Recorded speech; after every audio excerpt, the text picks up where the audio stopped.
Welcome to Hartford Seminary. I think most of you are pretty familiar with us, but if you're not, we are a graduate school for religious and theological studies, and we date back in the Hartford area to 1834. We're so pleased that you came out on this terrible night. Not fun. That rain has really just kind of pounded us all day, but it seems to be letting up a little. So that's good news. But we are so pleased that you're here, and I would just caution everybody that we had to do a lot of wiring tonight to set everything up. So if there's a wire next to you, just be careful. Try not to trip over it.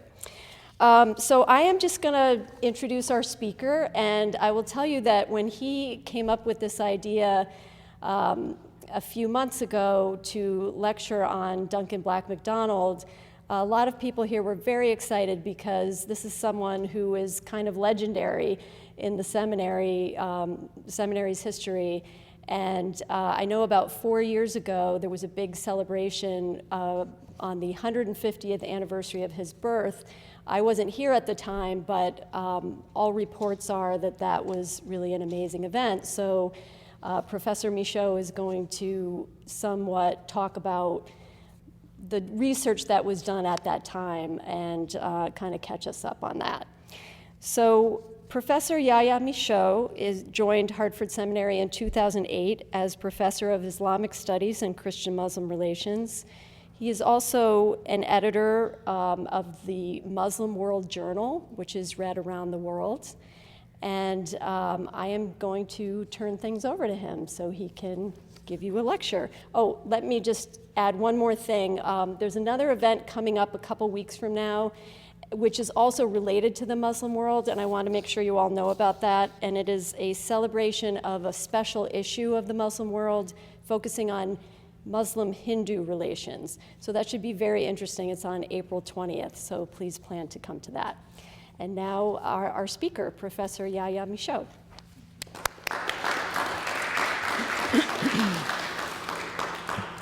Thank you. Good evening, everybody. Assalamu alaikum. And it's a pleasure to speak about one of my predecessors here at the seminary, whom I have discovered when I came to Hartford nearly 9 years ago.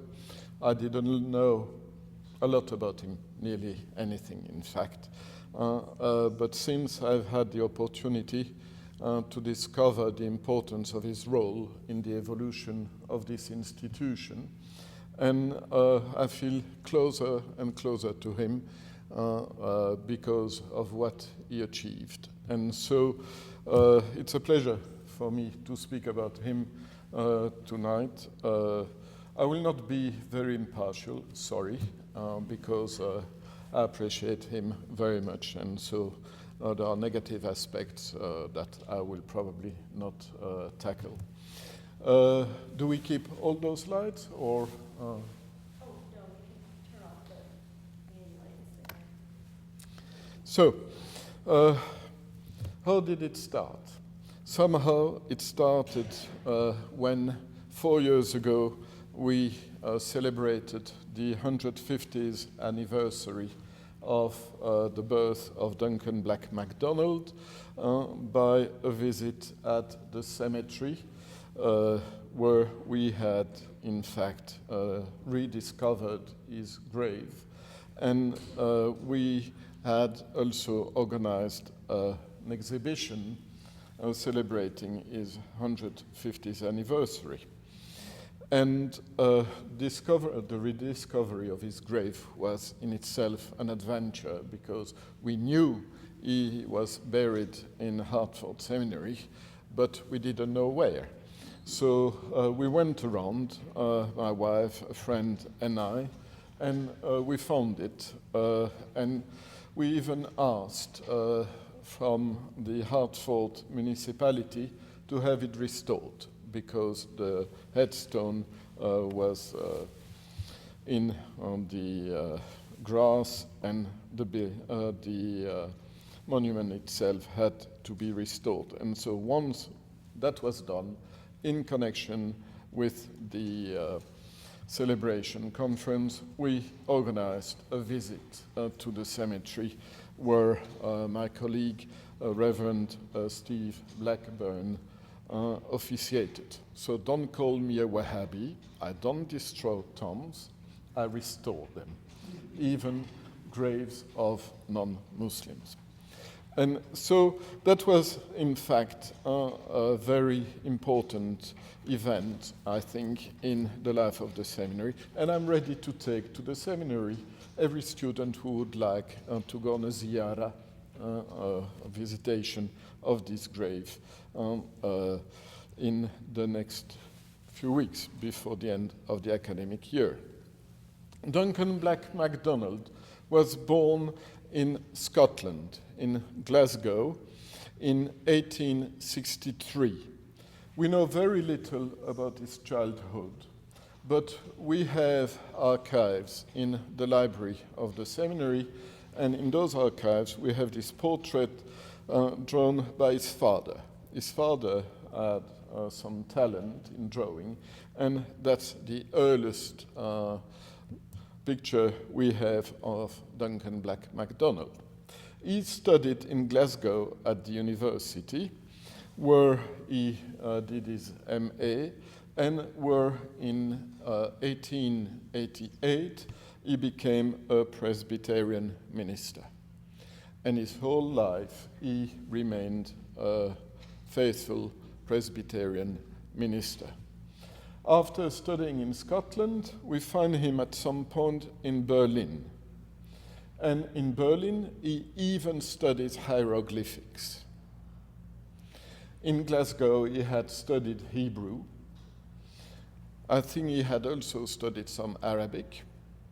Not much theology, we'll see that a bit later on, but he was interested in all those Semitic and other ancient languages, including Egyptian hieroglyphics. And after Berlin, he joined Hartford Seminary. He joined Hartford Seminary in 1892. And you can see him there with the other faculty. There he is with the other faculty. I suppose you do not recognize a white building. The seminary was not in this building, of course, at the time. It was on Broad Street in a building which unfortunately doesn't exist anymore, and which personally I find far more beautiful than some later buildings of the seminary. And you see him also among the students and professors a bit later on, but still in front of the Broad Street Seminary. He joined the seminary in 1892, as I said, as a Hebrew instructor. That's why he was appointed, to teach Hebrew. But in fact, as soon as he arrived, he made the authorities of the seminary understand if you want to study Hebrew, you also have to study Arabic. And so until his retirement in 1933, he taught not only Hebrew but also Arabic at the seminary. In his personal life, some views of the seminary. You have a classroom, you have a chapel, you have a library, and you even have a missionary museum. All this doesn't exist anymore, but the seminary at the time had a focus on preparing missionaries, and so they even had a museum about that. In his personal life, Duncan Black Macdonald married an American lady in 1888, Mary Lead Bartlett. He never became an American. He always remained a British citizen, but his relation with this American lady was a successful one, and they were very happy as long as they lived together until her death. She was older than him. They lived not far away from here on Asylum Street. I think the house is still extant, but it is now a refuge. I would like to visit it some day in order to check on the basis of the photos we have if indeed it is still that same house. And he loved his wife, and he considered that his wife was very influential in his work. He speaks beautifully about her in a later text, autobiographical text. This is a broad picture of my working life as I see it now. And the picture would be utterly incomplete and out of drawing if it did not take in my wife. From the very beginning, she set herself, in her own words, to be a scholar's wife.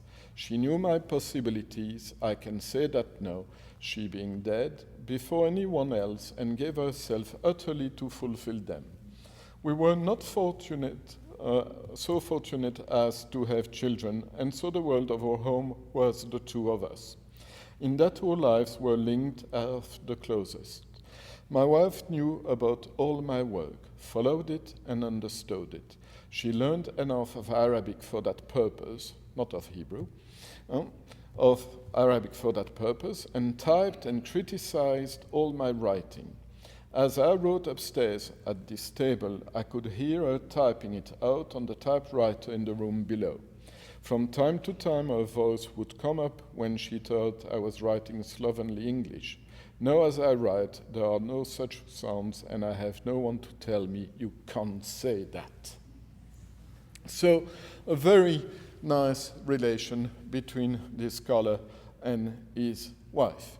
He took her to Egypt in 1908 during a long sabbatical that he was allowed to take by the seminary.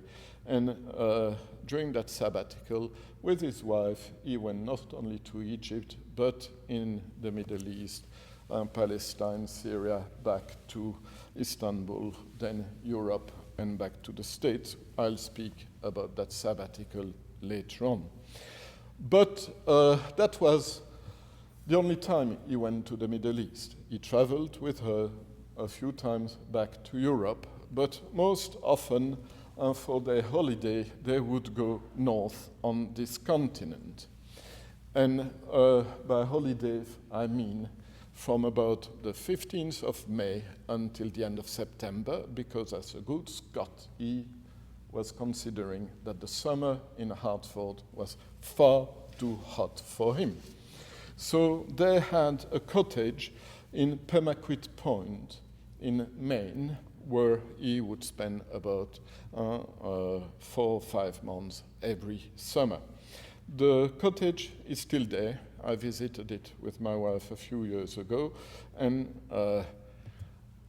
as I will do, or as I have done for Egypt, I liked comparing the photos that he was taking in his own lifetime with what was still there of his cottage or of Cairo that he saw in 1908. And it's nice to see how things have evolved in a century. And so he would be in Hartford most of the time, but he would also spend the summer in the north.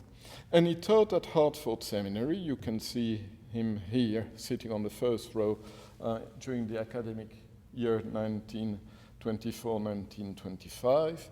He taught at Hartford until he was 70 in 1933, which means that he had to move at some point to the new building of the Hartford Seminary in 1926, which is now the Faculty of Law of the University of Connecticut, just next door. And this building is, of course, a far later creation. What did he do? I told you he was teaching both Arabic and Hebrew. And we have in the archives many documents that are good testimonies of the passion that he was putting in his teaching. Here we have a note for an examination in Islam, not just in Arabic, but in Islamic studies in March 1920, and a final Hebrew examination for 1910-1911.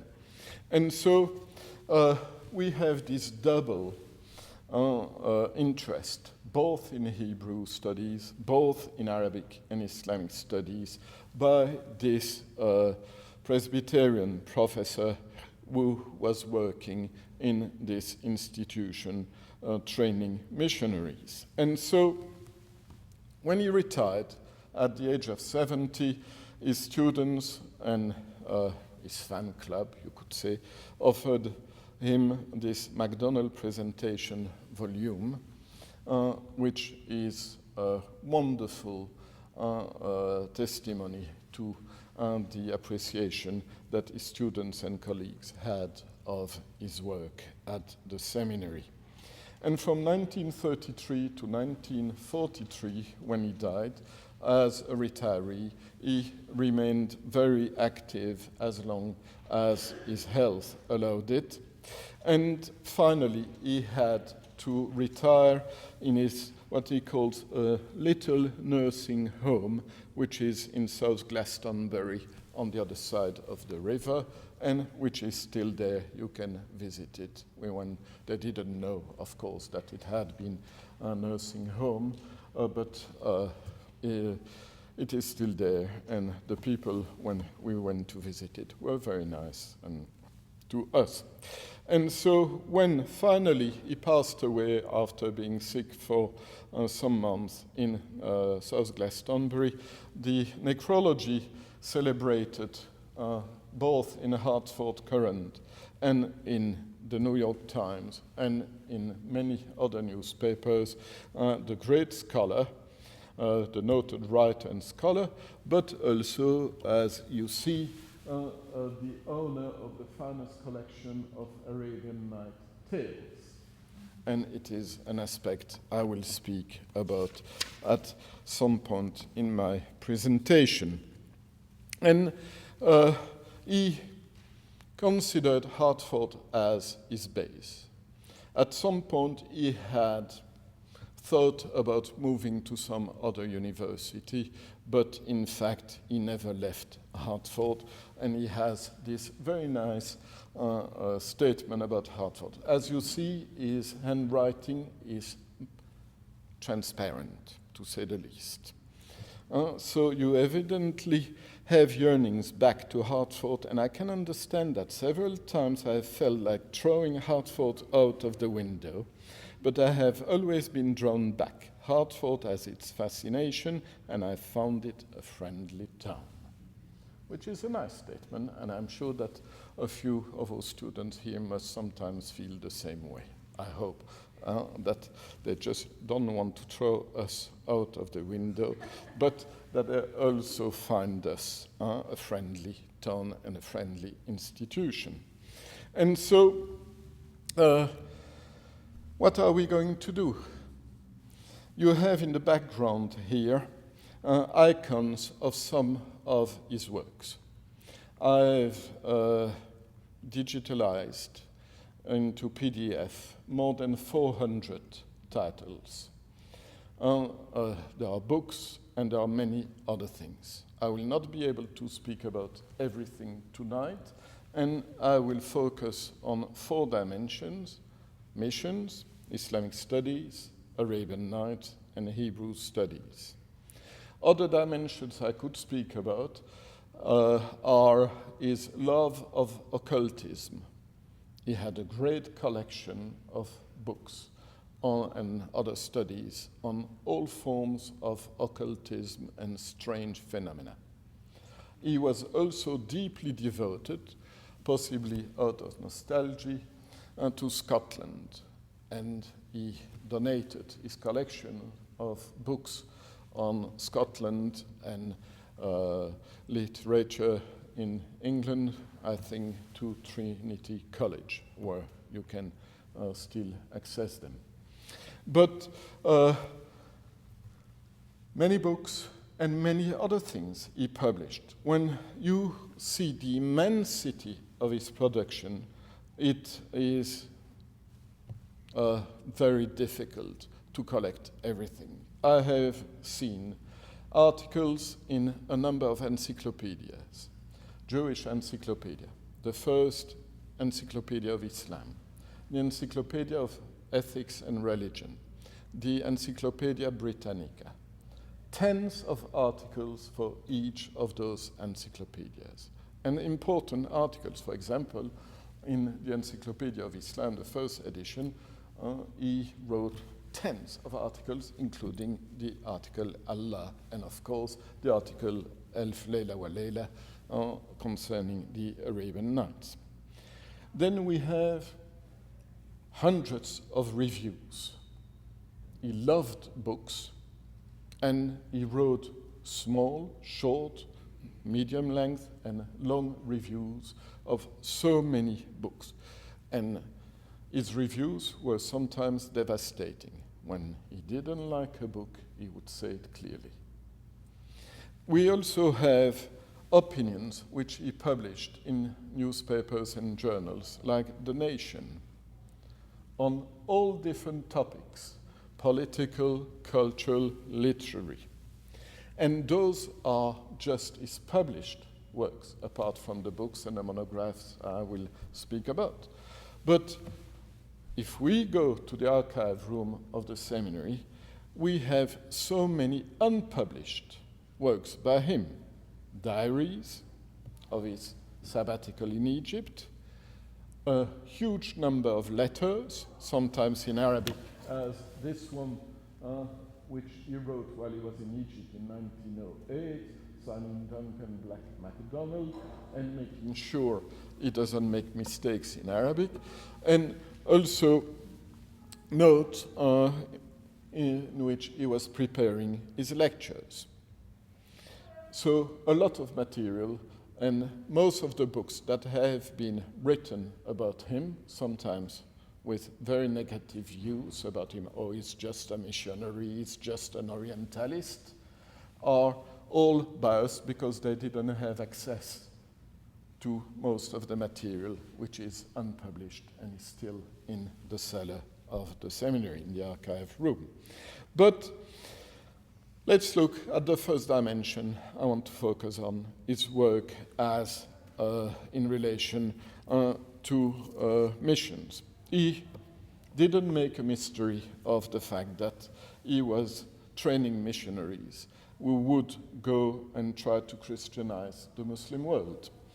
And at some point he joined within the seminary what was called the Kennedy School of Missions. But very amazing way of training missionaries. Yes, you have articles, no books, but you have articles, sometimes very long, relating to the problems of Mohammedanism, the way to present Christianity to Muslims, thinking about what Christian missions should be. When he was in Egypt in 1908, he even invited the Church of England to send him missionaries on furlough to train them further into their work. And how did he conceive his work with missionaries? We have this very nice testimony again in the archives, and as you see, his handwriting is still as transparent as in the first case that I have given you. I divide the instruction which I can offer to missionaries under two heads. First, course for those who are going out to their fields for the first time.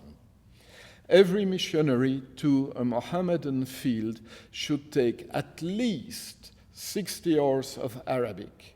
90 hours would be much better.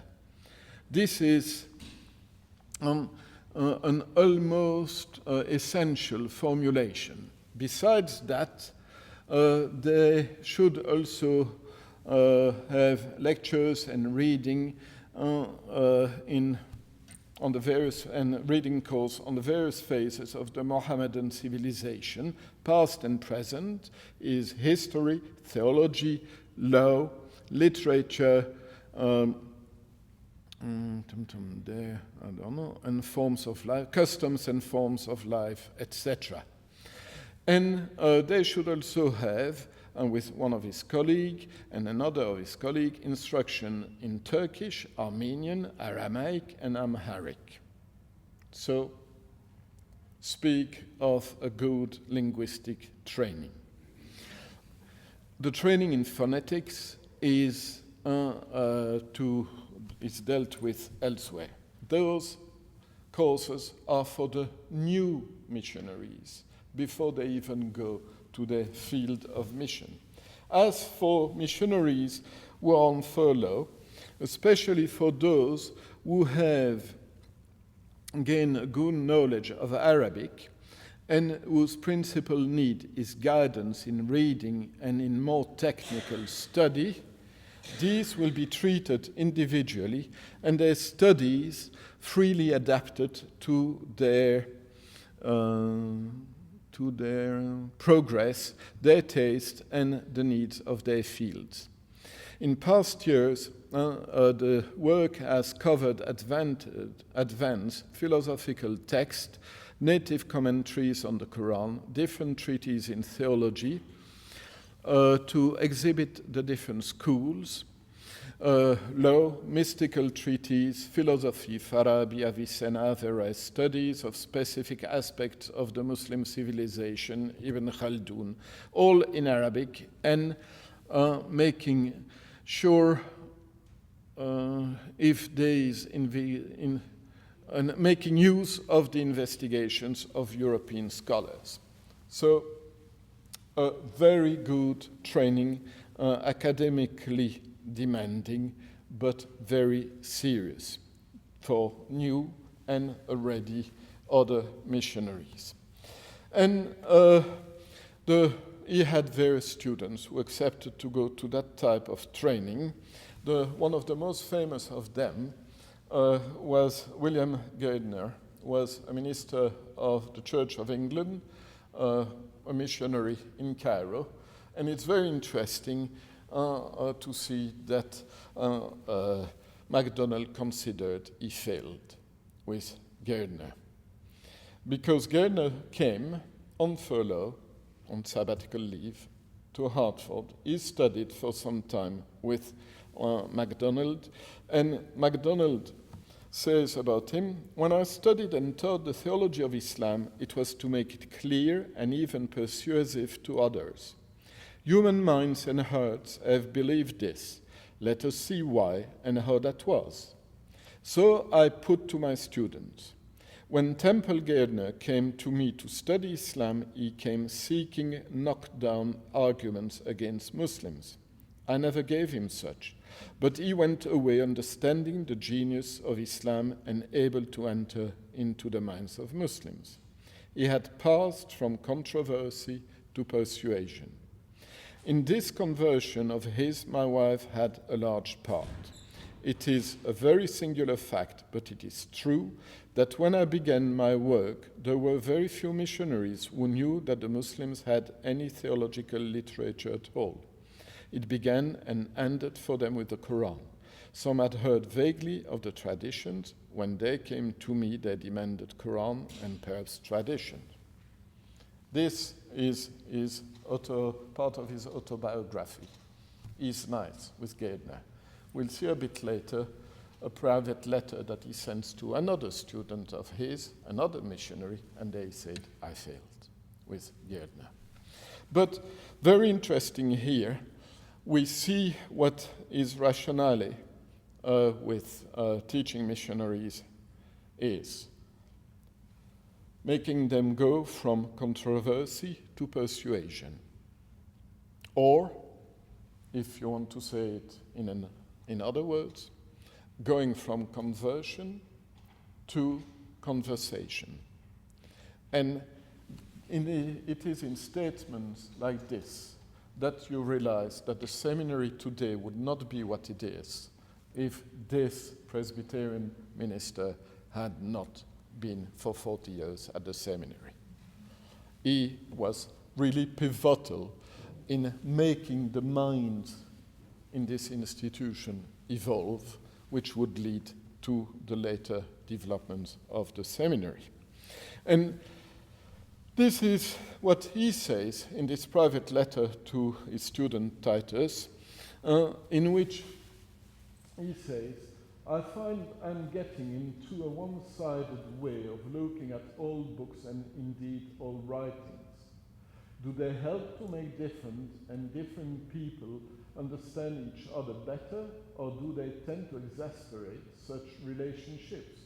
Do they build bridges or access or trenches of warfare? I don't mean do they actually bring people together into one, but do they help each party and each individual to insight how the other can possibly see the thing so differently? No, I'm conscious that this is not being a good missionary in the older-fashioned sense. And I'm quite sure I should never myself have made a good missionary. Can't be clearer than that. I have always been too much interested in knowing what the other man thought and in seeing how he could think that.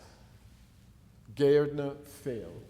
Muslims respected his sincerity, but they regarded him as an enemy.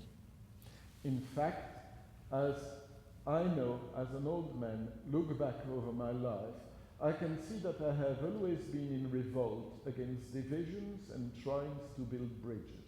That has been wider than objections to religious parties. It has been objection to intellectual divisions and specializing. I have wanted to grasp all knowledge and bring all the knowledges together and make each help and illustrate the other.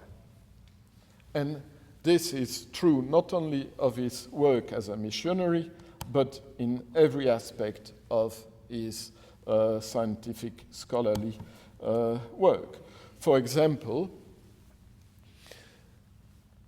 his Islamic studies were directly related to his Hebrew studies, and he loved connecting fields and looking at different problems through lenses that were not usually used in his time.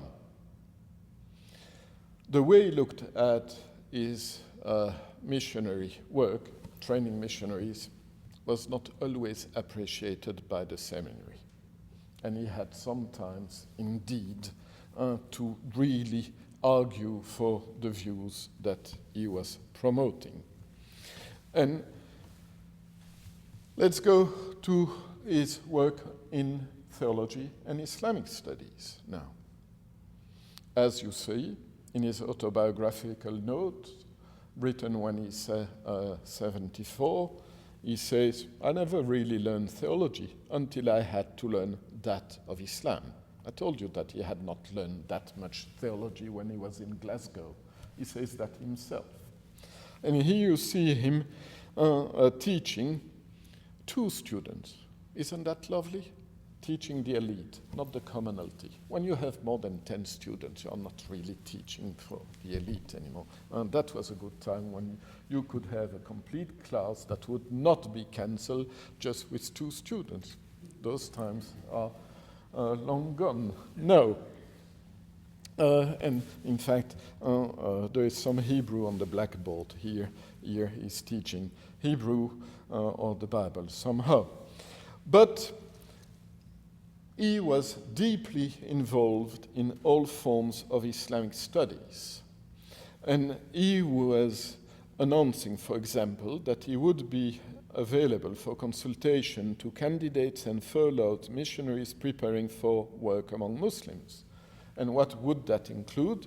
He will give a higher course in Arabic and in the religion and philosophy of Islam, just as he had said in the handwritten note that I have given you earlier.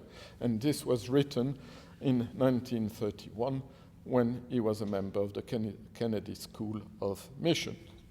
And so His production about Islamic studies is enormous. There are fundamental books that are still used today, like the Development of the Muslim Theology, Jurisprudence and Constitutional Theory. He had given his inaugural address in 1900 about the development of Muslim jurisprudence. 3 years later, he published the full book. 3 years after the first book, he published The Religious Attitude and Life in Islam. And then in 1911, Aspects of Islam. Later on, I will compare those two works because between those two, this one published in 1909, but composed before he went to Egypt, between those two works, the one written before going to Egypt and the one written after going to Egypt, there are huge differences in appreciation of Muslims.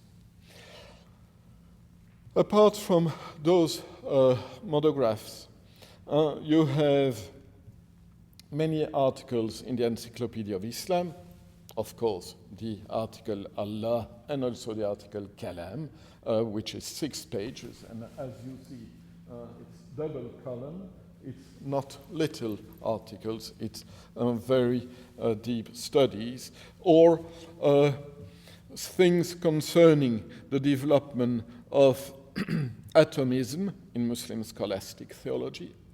Today, all those fields are common. Every study in Islamic theology takes those fields into account. 1 century ago, going for atomism in Islamic theology in the West was working as a pioneer. And his great love in Islamic theology was for Al-Ghazali, the Muslim theologian who dies in 1111, and about whom Macdonald was one of the first specialists in the West. He published in 1899 a life of Al-Ghazali, the first one in English.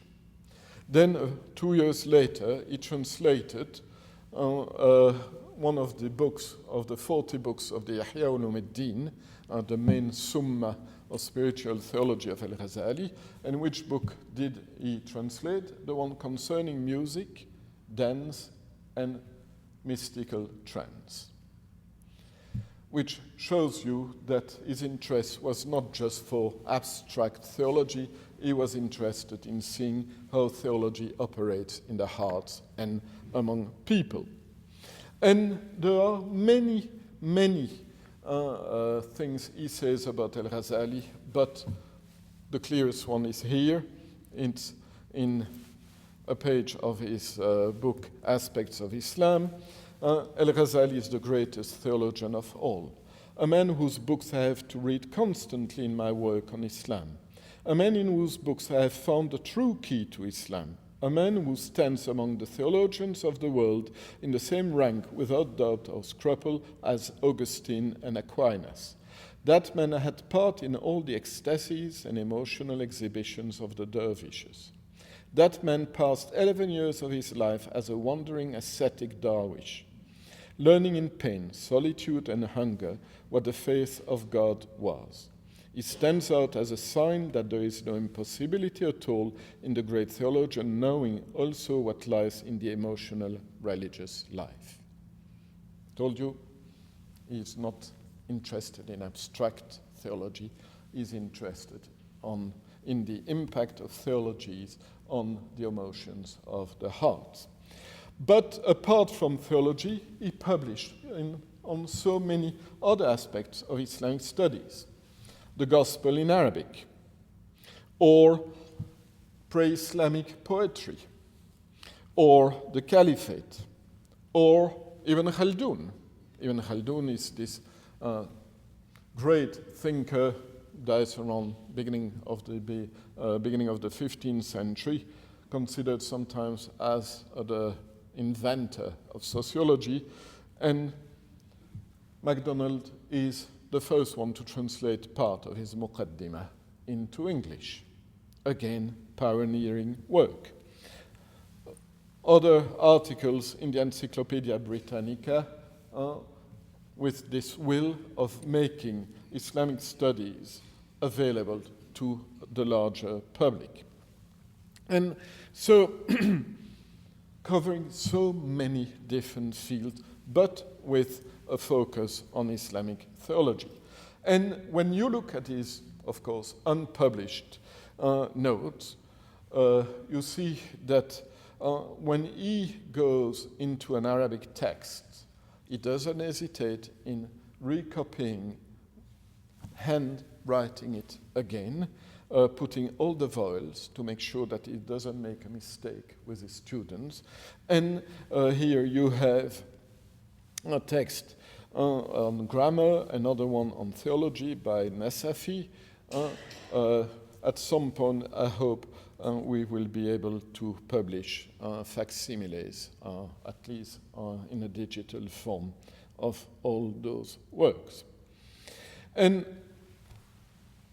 it is no wonder then that when he died, one of his students celebrated Macdonald as, in fact, the senior teacher of Islamics in the United States. He was. Just wonder, when did Islamic studies start in Chicago? When did it start in Harvard, Princeton, and in those great universities? And you will see that Macdonald was a pioneer. He is closer in terms of importance of production. He is closer to people like Azin Palacios in Spain, Goldziher, and the big names of Islamic studies in Europe, than to any other name in America, because there was no other name of that status in America at the time. And his interest in Islamic studies was not just for serious topics like Kalam or theology or even Khaldun or Al-Ghazali. It even went for other aspects due to his interest for the occult. So he published, for example, the description of a silver amulet. And we have in the archives a number of little pamphlets concerning all magical, talismanic disciplines that he bought in Cairo, and that would also deserve to be digitalized because they are not available on the market today in Egypt. And so, looking at those less academic, you would say, aspects of Islamic studies is perhaps one of the ways to explain why he became so interested in the Arabian Nights as well. And as the Hartford Daily Times wrote it here in 1935, indeed, Macdonald had one of the most important collections of Arabian Nights, editions and translations and studies in the world. We have in the archives of the seminary the first complete edition of the French translation of the Arabian Nights by Antoine Galland, going back to 1705. I don't know if any other library has this first edition complete outside of France. But it's not just the first edition that he has. We have from his collection tens of editions in translations, be it Lane here in fascicles, be it American editions of translations. So why was he so interested in those Arabian Nights? Because as you know, the Arabian Nights are sometimes very sexy. How could that, a very serious academic, missionary, Presbyterian minister, give so much importance to a literature which is despised by many Muslims for being too popular, for not being part of the great legacy of classical Arabic literature? In fact, he loved it. He loved it, and he devoted as many scholarly energy to study it as he did for the other fields that he was going into. He, for example, published translation of some of those tales that at the time were not well known, like The Fisherman and the Genie. Or he found a manuscript of Ali Baba in Oxford after having tried to find it in Egypt or the Middle East during his sabbatical in 1908. It's when he went to Oxford that he realized that there was a manuscript there. And he wrote about the Arabian Nights in The Nation here, in The Nation, an article about the translation of the Arabian Nights. He wrote a bibliographical study of the first translations of the Arabian Nights in European languages. So when he was interested in something, he would really approach it in the most scholarly manner. Why? Because, and he tells us why, because through many years a great part of my time and strength was given to articles on the history of the nights. Yes, why? Because there is no better source from which to study the life and atmosphere of the Muslim world than the Arabian Nights. Or the Nights were written by Muslims for Muslims with perfect simplicity and unconscious devotion to the real. And just on account of the simplicity of attitude and unconsciousness of art, they are an indefinitely truer picture of life than any painted by our hyper-conscious devotees to a supposed realism. For him, if you wanted to know what goes on in the brains and the hearts, the minds, the emotions of Muslims, it's not enough to look at the Quran, to look at Al-Ghazali. Look at what entertained them for centuries as well. Not just the scholars, the high culture, but the populace. And that's what was interesting him in the Arabian Nights. And those views are today shared by many more in the West. The Arabian Nights are still one of the best ways to approach the societies in which they were written, which means more or less the Egyptian society of the Mamluk period, 13th, 14th century for most of them. But there were other interests that would justify his love for the Arabian Nights. And we'll come to them when we speak of his Hebrew studies. He wrote as much as he could concerning the Arabian Nights. And this is why downstairs we also have very unexpected, amazing copies of the Arabian Nights. One of my preferred ones is this little Egyptian pamphlet telling us the qissa, the story of Khaduha.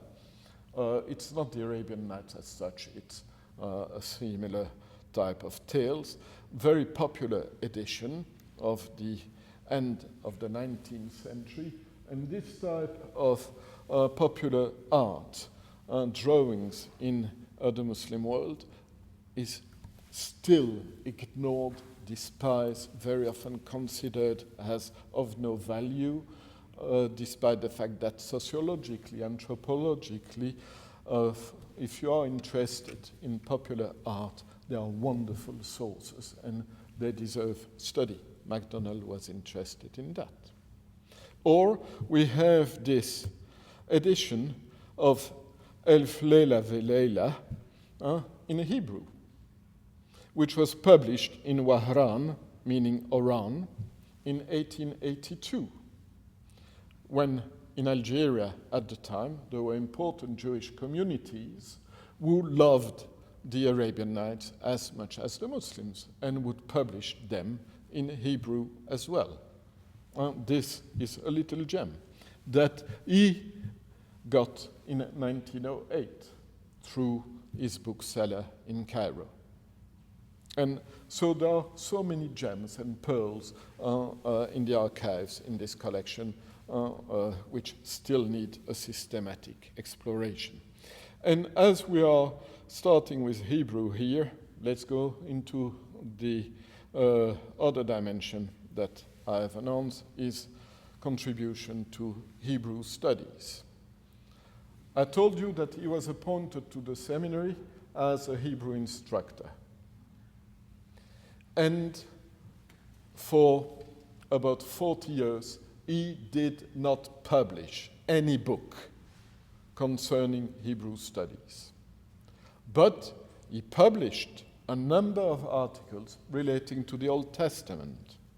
For example, the original form of the legend of Job, or books concerning Hebrew grammar, articles concerning Hebrew grammar, reviews of David's Hebrew syntax, or notes on the Old Testament, or Job and Muslim cosmography. You remember building bridge, looking at things from different angles? Who in his time was looking at the Old Testament and the story of Job and linking it to Islamic cosmography?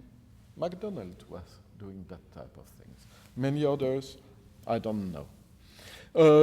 So the pre-Abrahamic stories of Genesis as a part of the wisdom literature. So you have tens of articles, reviews, opinions published in different journals about Hebrew studies in general, the Old Testament in particular. And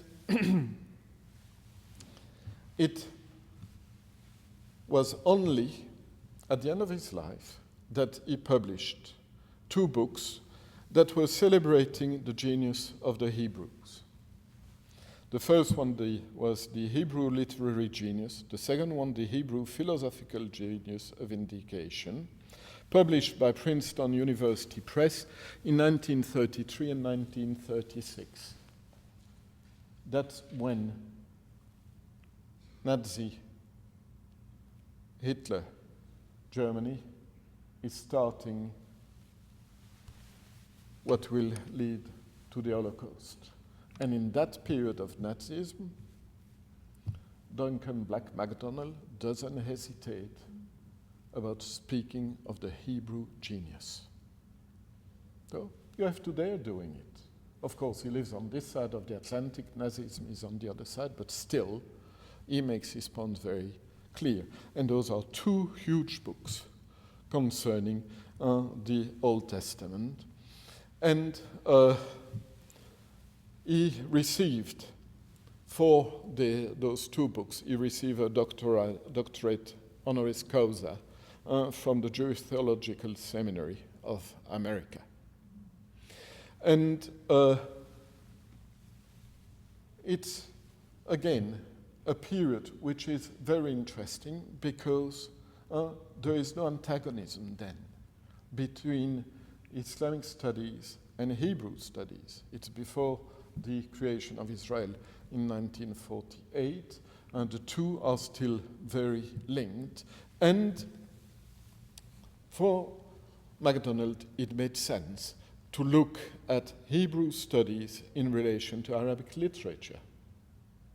Because at the end of the day, for him, there were so many connections between the Old Testament that Arabic studies would help in a better understanding of the Old Testament. The Hebrew prophet in the light of the Arab soothsayer and the Muslim mystique. So Al-Ghazali and what he reads about in the Arabian Nights help him understanding what Hebrew prophets are like. And in a course, in lectures that he is announcing, the Haskell lectures for 1914-1915, he says that storytelling in Arabic and Hebrew, sources in a reservoir of folk tales, religious legends of departed prophets and contemporary saints, tales of the desert, tales with verses. You want to summarize it? You want to understand the Old Testament? Start with the Arabian Nights. It's all stories. And that's what he says. The Arabian Nights and the Old Testament come together. But just imagine how that must have been received by their colleagues. by the old school of missionaries, by the old school of biblical scholars. You want to understand the Old Testament properly, as the Hebrew understood it, not as the Christians would have liked it to be meaning, go and read the Arabian Nights somehow. Look at Arabic literature, look at Arabic folk tales. He was not excommunicated, but I think that it was difficult, those views must have been difficult to accept for a number of his colleagues and peers. But building bridges, again, it made sense for him, and seeing things from all those different lenses. There is a third volume which has remained unpublished because he died before publishing it, which is the Hebrew Religious Genius. We have it downstairs. It's about 300 typed pages, still waiting publication, if there is any candidate. So, those were his Hebrew studies. I want now, before concluding, to pay some attention to his sabbatical leave in Egypt in 1908. Of course, he was in Egypt in the golden age of tourism in Egypt. And it was the only time he went to the Middle East in 1908. He arrived in Port Said, stayed in Cairo from November 1907 to June 1908, then left for Jerusalem, visited Palestine, Damascus, then by boat to Constantinople, then by train back to Venice, then to England, and then crossing the Atlantic back to America. So a big, nice, long trip that he made with his wife. And we have about it a postcard which I love. It's a postcard that was sent to him when he was in Cairo. But when the postcard arrived in Egypt, he had left Cairo for Palestine. So you have stamps of Port Said, Cairo, and then the postcard followed him in Quds, Jerusalem, which you have there. But when the postcard arrived in Jerusalem from Cairo, he had left for Damascus. And so finally, the postcard found him in Damascus. That's where he finally received it, here in Damascus. It's the type of Middle East that we are only allowed to dream about because it doesn't exist anymore. You can't go today by road or by train from Cairo to Jerusalem and then from Jerusalem to Damascus. Forget about it. He lived in a golden age from this point of view, and we have absolutely no way of following him on those tracks for the political reasons that you know. But we have a lot of documents about his stay in Cairo. We have his certificate of registration with the British consulate in Cairo. We have the passport that was delivered to him by the Egyptian government. We have letters, and we also have this lovely photo of his wife in the Pension des Familles, where he was staying in Cairo, not far away from the center of Cairo. But we tried to find this Pension des Familles, but Garden City has been rebuilt since, and it has disappeared. So we have other things. Mostly his diary. I finished transcribing it, a complete diary of his stay in Egypt, and I'm busy transcribing the diary of his wife. The problem is that the handwriting of the wife is even worse than the handwriting of Duncan Macdonald himself. I can make sense of the handwriting of Macdonald, and I think it will take me a few more decades to finish understanding everything which is written by his wife. But the diary of his wife is sometimes far more interesting than his own diary, because he goes for a few notes, essential notes, and she elaborates on what she sees. It's beautiful to have the two of them speaking day by day of the same visits that they do around Cairo. Apart from those diaries, we also have wonderful photos. We have about more than 200 photographs that he took, and a few years ago with my wife, I spent 10 days in Cairo to try to shoot exactly the same photographs again. And here you have the cemetery, some of the cemeteries of Cairo, or you have one of the main street of Old Cairo. And as you see, Cairo was much nicer 1 century ago than at the beginning of the 21st century. And again, he visited Egypt in the golden age of Egypt. Egypt has decayed since, and God knows where it will end up. But the photographs, the diaries, tell us a lot about what Monsieur and Madame Macdonald lived in 1908 over there. And they were interested in so many things, apart from Pharaonic Egypt. She wanted to go down to Luxor. He never went down to Luxor with her. He was interested in Islamic Cairo, and they didn't go down the Nile Valley. But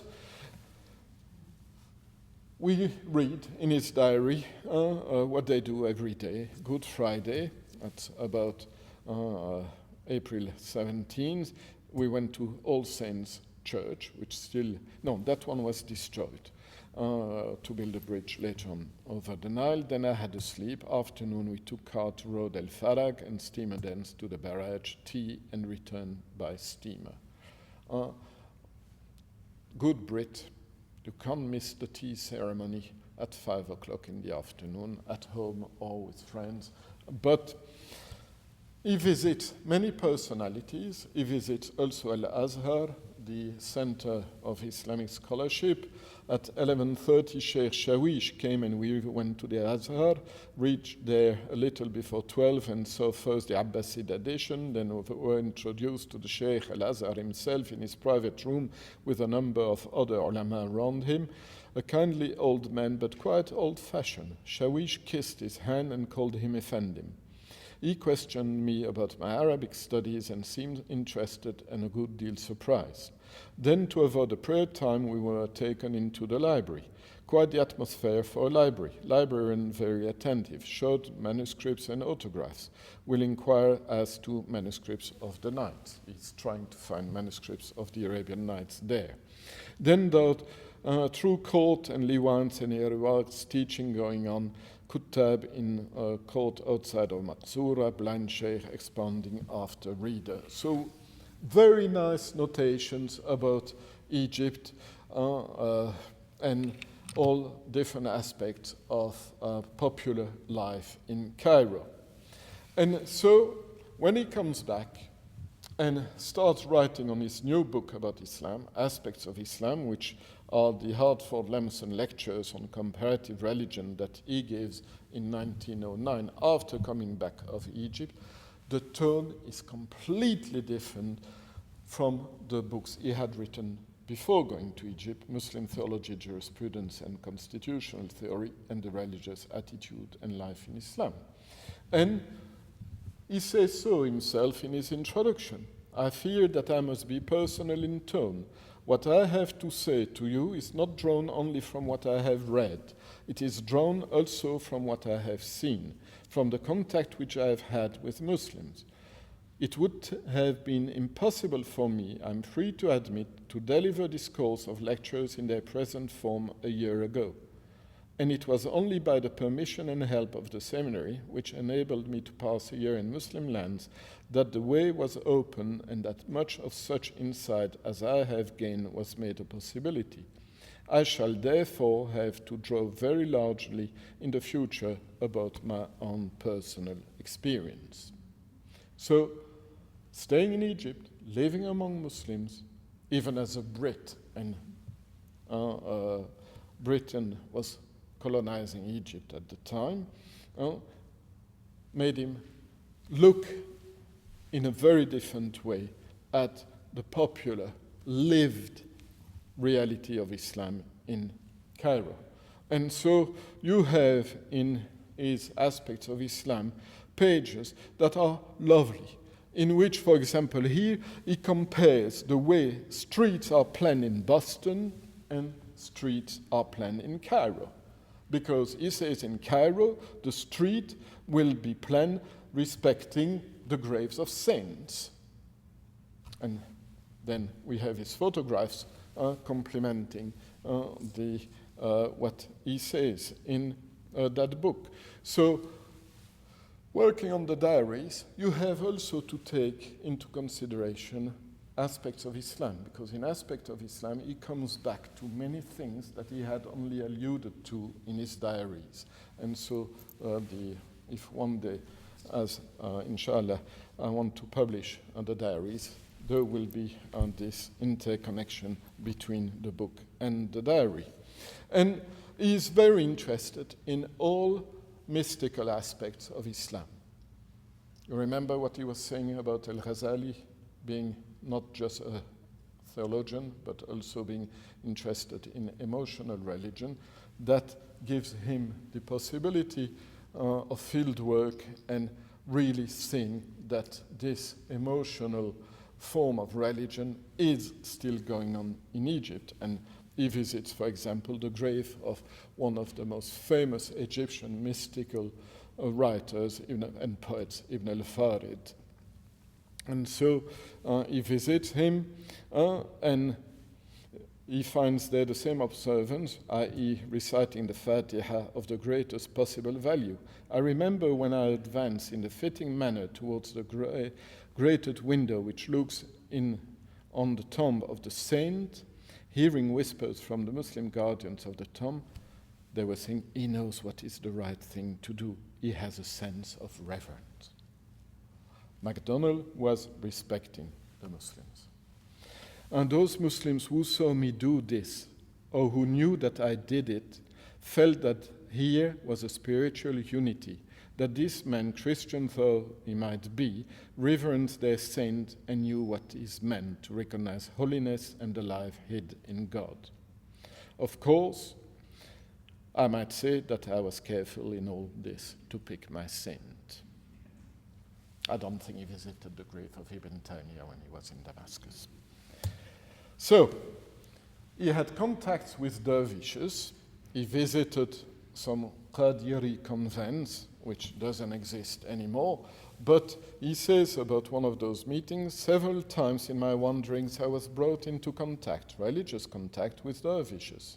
Among them I met with as true hospitality, as fervent religious feeling as I have anywhere experienced.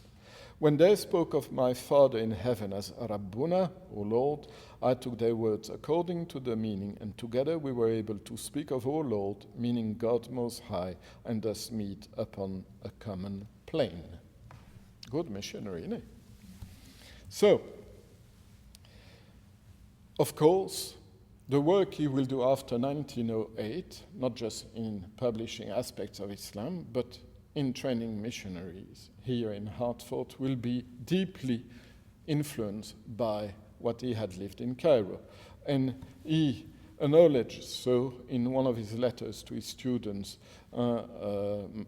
Mackenson, in which he says, the School of Missions is very close to my heart. And 80%, I'll read it there, 80% are actually those with which I came back. The ideas that he wants to implement in the School of Missions in the 1930s, 80% of those ideas are exactly those with which I came back from Egypt in 1908 and tried to apply in my teaching in the seminary and in the mission schools when it came. So this move from conversation to conversion, I think, was prepared by stay in Egypt. And then he starts saying very interesting things about the Muslims in his work, aspects of Islam. In all my dealings with Muslims, I've tried to approach them in a sympathetic spirit so that I might feel with them as they felt, and thus as much as possible reach Islam on the inside, if I may use that phrase. The Muslim peoples theoretically and to a great extent practically are the most democratic in the world, although this is modified always by their respect for learning, provided it is a kind of learning that appeals to them. And you have those statements which show a very great closeness of Macdonald to Muslims and to Islam. And he will, in this International Review of Missions, phrase what I think can be considered as his legacy about missionary work. I've written at length elsewhere of the need in a missionary of sympathy, courtesy, and patience. Here I would earnestly commend to all missionaries and the study of Mr. Leader's last pages, and especially the final paragraph, which I transcribe. In it is the root of the matter. The Christian message and all the moral splendor which has come from its advance does not need, as a preparation for its conquest, anything of abuse or unfair depreciation towards Mohammed or his religion, or indeed towards any religion. These things occupy our time unprofitably and impede our progress. Our work is to be Christians in the simple way of Christ, and then to say to men of other beliefs, here is Jesus, what think you of him? I think even if this was not written by Macdonald, is proposed by him as a summary of his views. And in a later letter to his same student, Ruth Mackensen, we have this very nice statement which you have here. I would like to go into a zawiya, meaning a dervish convent, and sit there in the shadows and say my prayers.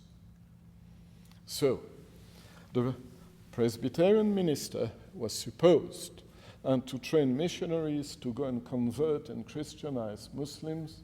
In one of his last letters, just say he would like to retire in a dervishery, a dervish convent, and just sit there and say his prayers. So spiritually, it seems that we have there someone who has gone through a very, very deep evolution.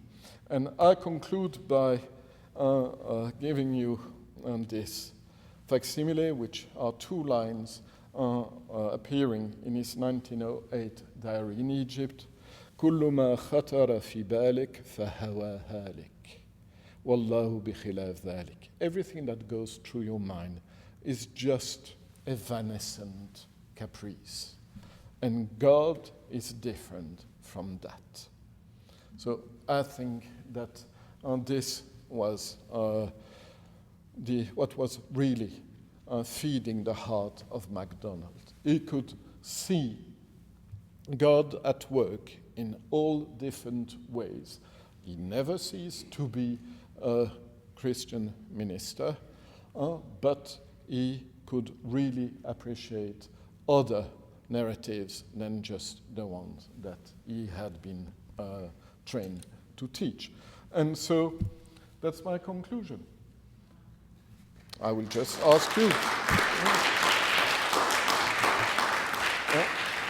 I will just ask you, do you think that Hartford Seminary could have become what it has become if this Macdonald had not taught here from 1892 to 1933? I leave the question to you. Thank you. So, and if there are questions, you are, of course, welcome. Yes, David. When he was in Cairo, is there any, did he see Gardner when he was in Cairo? Did he see? Did he meet Gardner when he was in Cairo? Did he see anything in his diary Yes, yeah. That's where he told him, come to Hartford Seminary. So that's where he initially met. Yeah. Osman. So you present the case of Macdonald being very ecumenical and crossing lines and being very interested. And you present the reasons why. But how much do you think he was influenced by sort of the more mainstream ideas going around at that time of modernity, liberalism, and even, I don't know if society was considered post-Christian at that time, but how much do you think that played into his ideas on being more open to others? I don't see, in all the articles, reviews, and books, and other writings that I have seen, I don't see him speaking a lot about liberalism and modern ideas. He's a good old Orientalist from this point of view, more interested in dead people than living thinkers in the West. No, I don't know if that is really relevant. Yes? I don't know if that's what that person had in mind, but I was also surprised to hear him calling the Hebrew Bible a literature rather than, the Word of God. So, that seems very modern. Okay, yeah. But for him, it makes sense because he looks at religious books from the literary point of view and from the point of view of folk tales, which he sees in the Arabian Nights, which he sees in not only the Old Testament, but in all the legends of Scotland that he is interested in as well. If there is an influence of the milieu in which he lived, yes, it was the age when people started to become very interested in folklore and folk tales all over the planet. That surely influenced him. And he used it for the Bible as he was looking about it in the Quran or in the Arabian Nights. I have an acquaintance in town who's Armenian, and I once asked him, "Are you Armenian Orthodox?" And he says, "No, my family was converted by Presbyterian missionaries." But it sort of led my question about what was it like to be a Protestant missionary during those times, and I picked up on conversation rather than conversion. And I'm thinking of someone going in where you have the old Christian faiths, you have Judaism, and you have Islam, probably resistant to proselytization. So how are these people treated when they arrive? I think that the contrast between Gairdner and his other student, Titus, is very interesting because there you have Macdonald comparing those two students and say to Titus, you have produced this book about Muslims in India, they will love it because they will see in you not an enemy. You have tried to understand them. Gairdner came as totally opposed to Islam, wanting to Christianize, not wanting in any way to be influenced, receptive to what was going on in the hearts and brains of Muslims. In one of his letters to Titus, he says, collect everything you can in terms of popular literature in Urdu in India, popular posters. I don't know if you have seen in his office at home, he had some of those Islamic popular piety images that he had brought in Cairo as well.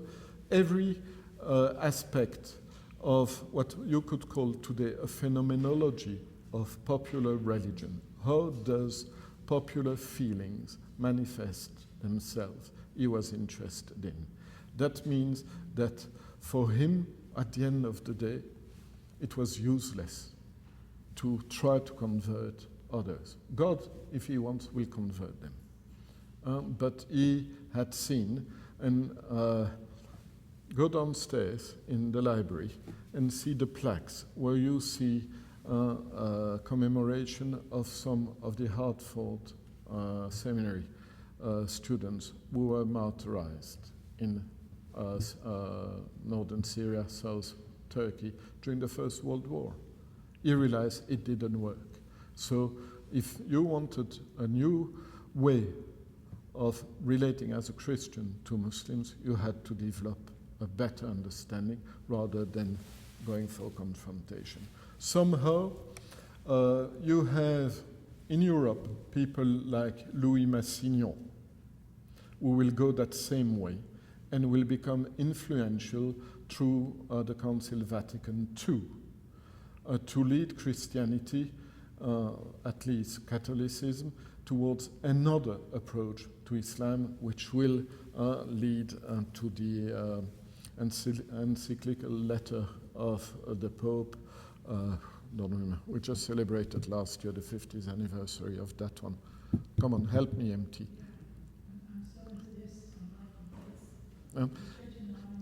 In which the Vatican says the Church respects Islam or respects Muslims, etc. Nostra Aetate, yeah. So Massignon was a Catholic. This one was a Presbyterian minister. Things were developing at the time. They were realizing that missionary work, as understood in the old sense, didn't make sense. A presence was to be developed in which, just by their presence, that's what you have in this text here, our work is just to be Christians in the simple way of Christ, and then to say to men of other beliefs, here is Jesus, what do you think of him? Nothing more than that.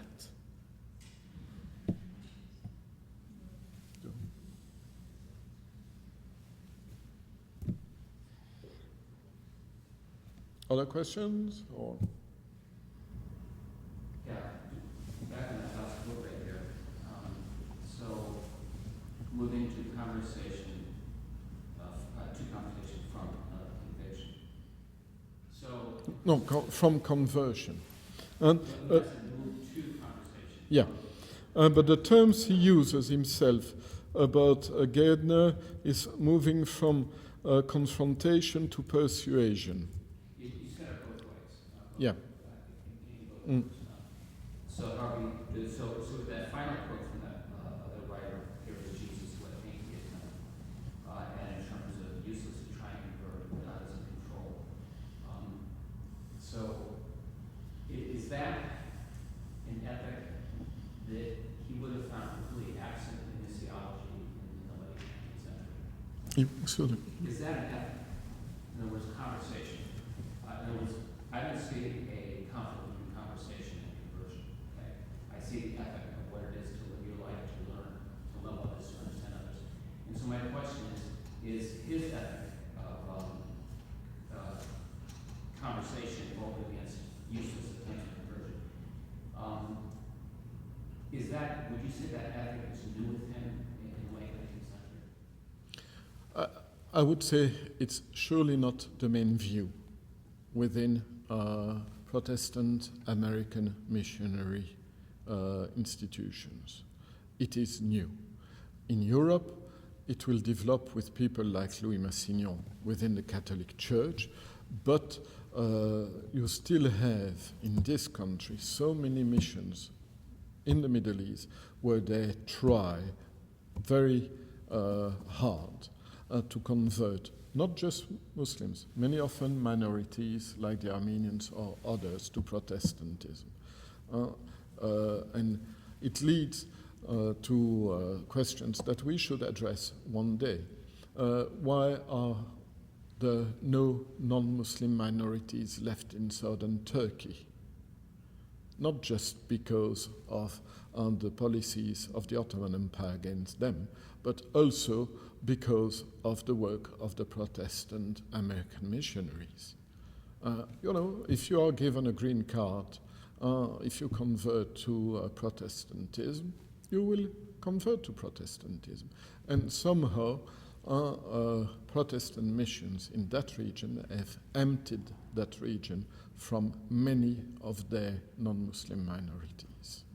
So that should be restudy it properly at some point as well. He is totally opposed to that approach.